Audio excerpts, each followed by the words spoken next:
وجعلنا نومكم سباتا وجعلنا الليل لباسا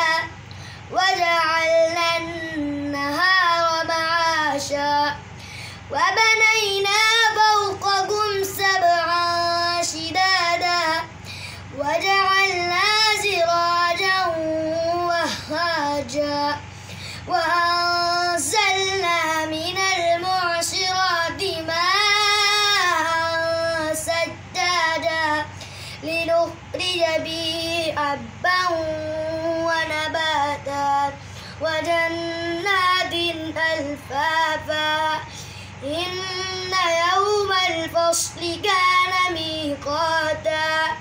يوم ينفخ في الصور فتأتون أفواجا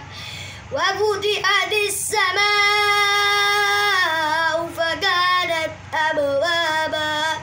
وسيرت الجبال فكانت سرابا إن جهنم كانت مرصادا للطاغين مآبا لابثين فيها أحقابا لا يذوقون فيها بردا